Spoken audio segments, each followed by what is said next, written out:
सही भाई बहनों को हमारी इस वीडियो में हम आपके लिए आंवले काशी की पौराणिक कथा लेकर आए हैं। आंवल की काशी के दिन आंवले के पेड़ की पूजा की जाती है। ऐसा कहा जाता है कि आंवले के पेड़ में भगवान विष्णु का वास होता है। भगवान श्री कृष्ण ने गीता में कहा है कि मैं वृक्षों में पीपल के समान हूँ तथा तिथियों में काशी के समान हूँ। जो मनुष्य के लिए कल्याणकारी है, ये आंवल की काशी से पापों का नाश कर व्यक्ति को मोक्ष प्राप्त कराने वाली है। इस काशी की महिमा को जानते हुए धर्मराज युधिष्ठिर बोले, हे जनार्दन, आपने फागुन के कृष्ण पक्ष की विजय काशी का सुंदर वर्णन करते हुए सुनाया।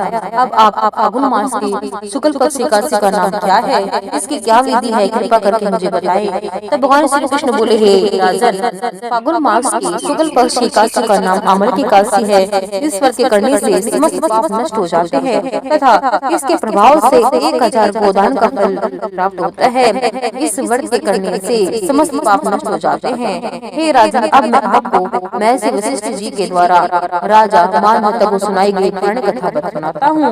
ध्यानपूर्वक सुनिए। राजा मानवता बोले, हे वशिष्ठ जी, यदि आप मुझे पर कृपा करें तो किसी ऐसे व्रत की कथा कहिए जिससे मेरा कल्याण हो। महर्षि वशिष्ठ बोले, हे राजन, सब व्रतों में उत्तम अंत में मोक्ष देने वाली आंवल की काशी के व्रत के वर्णन करता हूँ। इस एक वैदिक नाम का एक नगर था जिसे ब्राह्मण क्षत्रिय वैश्य और शूद्र चारों वर्ण आनंद सहित रहते थे। उस नगर में सदैव वेद ध्वनि गूंजती रहती थी तथा पापी दुराचारी नास्तिक लोग उस नगर में नहीं रहते थे। उस नगर में चैत्र नामक राजवंश चंद्रवंशी राजा राज्य करता था। वेदांत विद्वान था, धर्मी था। उस नगर में कोई व्यक्ति दरिद्र एवं कंजूस नहीं था।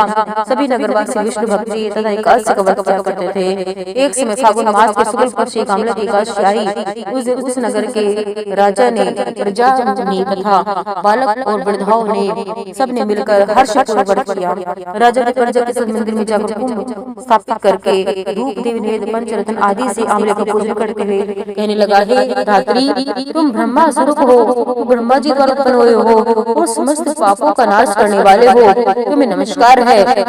अब तुम मेरे अर्घ्य स्वीकार करो। तुम श्री रामचंद्र जी द्वारा सम्मानित हो। मैं अपनी प्रार्थना करता हूँ, अतः आप मेरे समस्त पापों का नाश करो।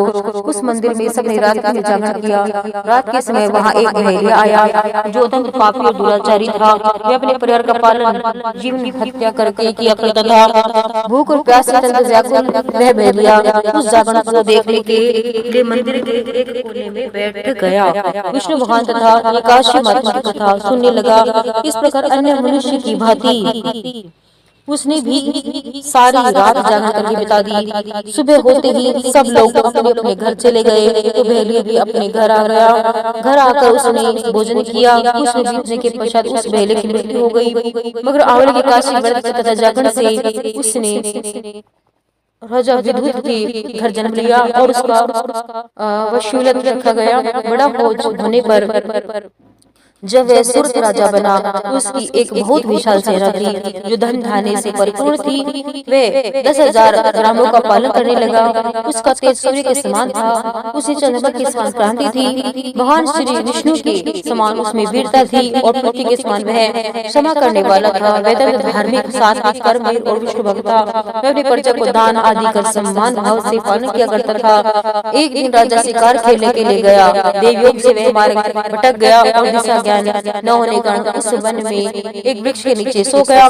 थोड़ी देर बाद पहाड़ी से वहां कुछ डाकू आए और राजा को लगे कर मारो मारो कहते हुए इसकी और दौड़ पड़े। वे कहने लगा कि दुष्ट राजा ने हमारे माता पिता पुत्र पौत्र आदि अनेक संबंधियों को मारा है, देश से निकाल दिया, अतः इसको अवश्य मारना चाहिए। ऐसा कर वह डाकू राजा को मारने दौड़े। अनेक प्रकार के अस्त्र शस्त्र उसके ऊपर फेंके। ये सब अस्त्र शस्त्र राजा के शरीर पर गिरते ही नष्ट हो जाते हैं। उनका वार पुष्प के समान प्रतीत होता है। अब उन डाकुओं के अस्त्र शस्त्र उल्टा नहीं पर प्रहार करने लगे, जिससे वे डाकू मूर्छित होकर गिरने लगे। उसी समय राजा के शरीर से एक दिव्य स्त्री उत्पन्न हुई। वह स्त्री अत्यंत सुंदर होते हुए भी उसकी भ्रुकुटी टेढ़ी थी। उसकी आंखों से लाल लाल अग्नि निकल रही थी, जिससे वह सुंदर काल के समान प्रतीत होती थी।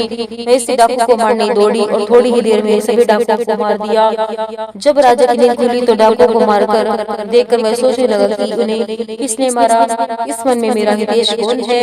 मैं ऐसा विचार कर ही रहा था कि तभी एक आकाशवाणी हुई, हे राजन, इस संसार में विष्णु भगवान के दिन कौन मेरी तेरी सहायता कर सकता है। इस आकाशवाणी को सुनकर राजा अपने राज्य में आ गया और पूर्व राज्य करने लगा।